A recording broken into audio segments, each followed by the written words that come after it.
Hello guys, this is Syed Yabar Hasan and first of all thank you so much guys. आप लोगों से इतना प्यार मिला, एक्सपेक्ट नहीं कर रहा था। एक छोटी सी शुरुआत करी थी, पता नहीं था कि ऐसे फैमिली बढ़ेगी और बढ़ रही है।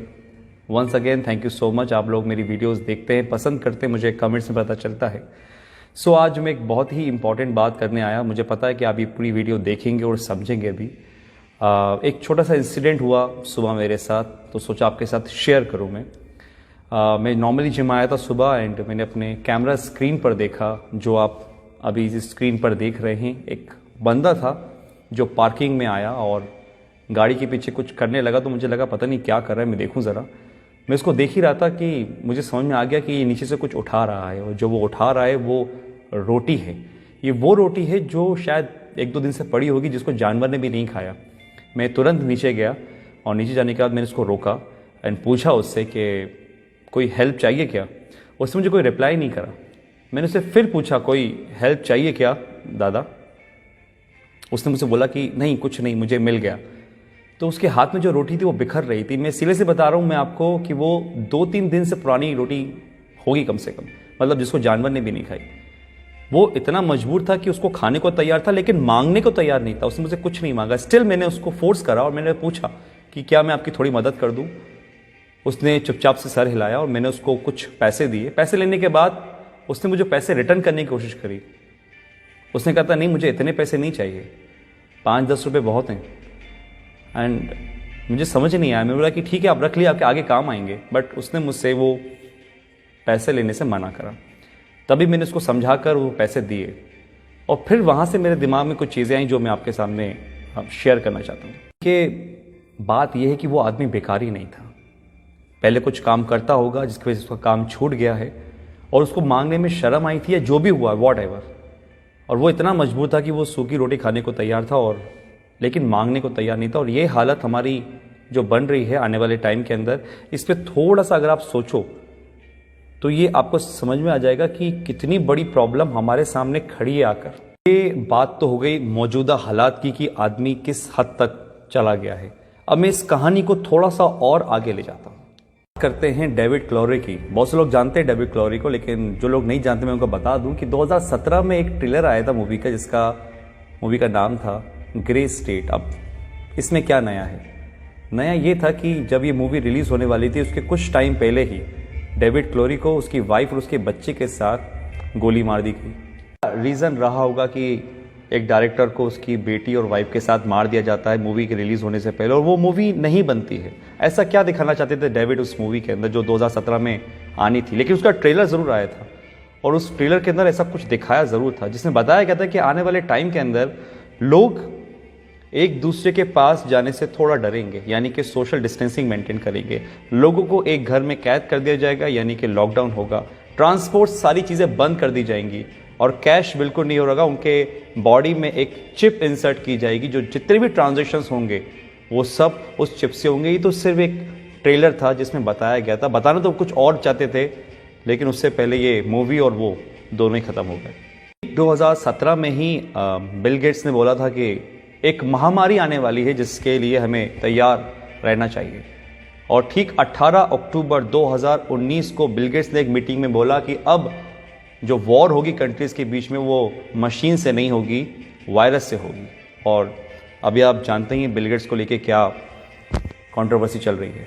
आपको लग रहा होगा कि दो वीडियो का आपस में क्या कनेक्शन है। कुछ लोग समझ रहे होंगे, कुछ लोगों को समझ में नहीं आ रहा होगा। तो यहाँ पर एक यू टर्न आता है और मैं आपको ले जाता हूँ 1980 में। 1980 के अंदर एक ऑर्गेनाइजेशन बनी जिसका मेन मकसद था इस पूरी दुनिया में एक पावर होना, यानी कि पूरी दुनिया को एक पावर चलाना।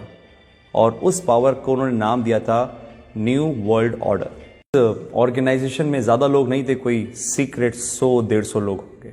और एक बहुत डरावने वाली बात इस ऑर्गेनाइजेशन की ये थी कि वो इस दुनिया की टोटल आबादी को 50 करोड़ में लाना चाह रहे थे, 50 करोड़ में।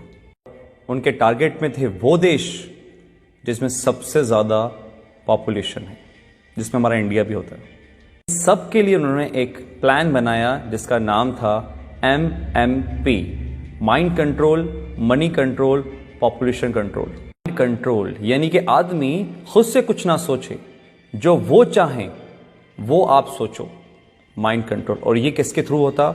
मास मीडिया के थ्रू। जो मीडिया में दिखाया जाएगा वो आदमी सोचेगा। और एक कल्चर ऑफ फेयर, यानी कि एक डर का माहौल बनाना, क्योंकि डर एक ऐसी चीज है जो अगर दिमाग में बिठा दी जाए किसी की तो इतनी आसानी से निकलती नहीं है, और वो ऐसा हुआ है। आज बहुत से लोगों का माइंड कंट्रोल करती है मीडिया, जो वो बोलती है वो आप मानते हो। और कल्चर ऑफ फेयर, डर का माहौल, ये तो आपने देख ही रहा है जो आजकल चल रहा है।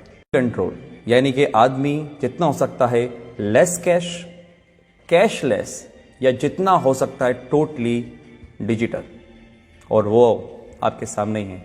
आज हमारी डिजिटल करेंसी किस तरीके से बढ़ रही है आपको पता ही है। पॉपुलेशन कंट्रोल, और वो कैसे होगी? जिस देश की आबादी बहुत ज़्यादा, जहाँ पे बहुत सारे लोग हैं, क्योंकि एक देश की ताकत उसके लोग ही होते हैं, वहाँ की पॉपुलेशन ही होती है। तो उस पॉपुलेशन को कम करना, और आप कम करने का मतलब आई थिंक तो समझ चुके होंगे कि मैं क्या बोलना चाह रहा हूँ। इतनी बड़ी ऑर्गेनाइजेशन चला रहा है, कौन ये सब कर रहा है, ये सब आपको आने वाले टाइम में अंदर पता चल जाएगा। क्योंकि आने वाले टाइम में सिर्फ दो लोग रहेंगे, एक वो जो काम करेंगे, एक वो जो काम करवाएंगे।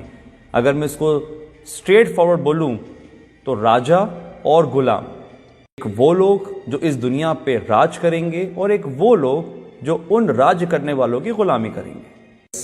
ऑर्गेनाइजेशन का एक एजेंडा था, एजेंडा 21, यानी कि 2021 तक इस काम को पूरा करना, और 2020 जब से स्टार्ट हुआ है, आपको पता है सब क्या हो रहा है।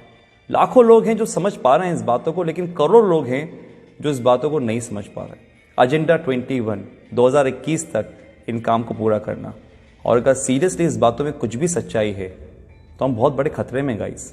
ये वायरस आया जो कि हमारा है नहीं, किसी और देश से आया है, हम आपस में ही लड़ रहे हैं, कोई धर्म के नाम पे तो किसी काम के नाम पे। और जो इस एजेंडा का सबसे बड़ा फंडा था कि लोगों को आपस में लड़वा दो, आज हमारे घर में हम छोटी छोटी सी बातों पर विवाद कर लेते हैं।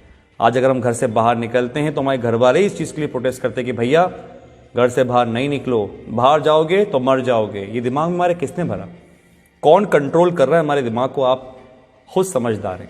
बहुत से लोग बोलेंगे कि यार ये तो कुछ कहानी जैसी लग रही है, तो कहानी ही सही, क्योंकि जो अभी मौजूदा हालात हैं कोरोना से लेकर, ये भी कोई फिल्म की स्टोरी से कम नहीं है, जो बढ़िया से स्क्रिप्ट करी गई है और बहुत अच्छी तरीके से प्ले हो रही है। मैं आता हूँ अपनी पुराने वाली बात पर कि जो सुबह मेरे साथ इंसिडेंट हुआ कि एक मध्य वर्ग का आदमी जो लोअर मिडिल क्लास है, जो शायद कुछ भी काम करके काम चला रहा था, वो मांगने को नहीं तैयार है। वो 3 दिन पुरानी रोटी खा लेकर छुप कर उठाकर, लेकिन वो मुझसे पैसे लेने को तैयार नहीं था। मैंने फोर्सफुली उसको पैसे लिए थे। ये हालात है। तो एक मैसेज तो ये है कि अगर आपके आसपास कोई देखे जो हो सकता है मजबूर हो, लेकिन शर्म के मारे नहीं मांग पा रहा हो, तो उसकी आप ज़रूर मदद करिएगा।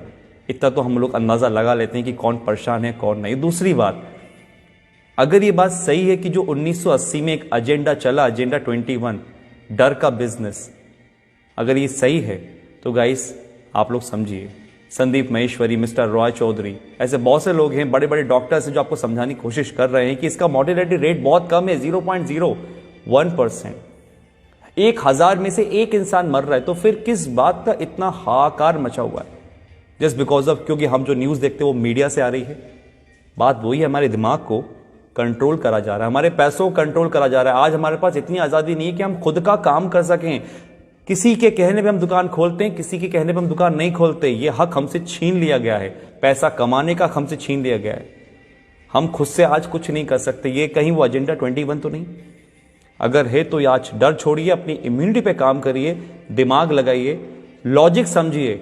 मीडिया क्या बोलती है वो नहीं, आप ये समझिए कि दूसरे जो लोग, लाखों लोग समझ रहे हैं लॉजिकल बात को, उसको पकड़िए, ठंडे दिमाग से सोचिए और फिर फैसला कीजिए कि आपको क्या करना है। आप डरेंगे नहीं तो आप संभल जाएंगे, और अगर आप संभल गए तो ये देश बच जाएगा। Thank you.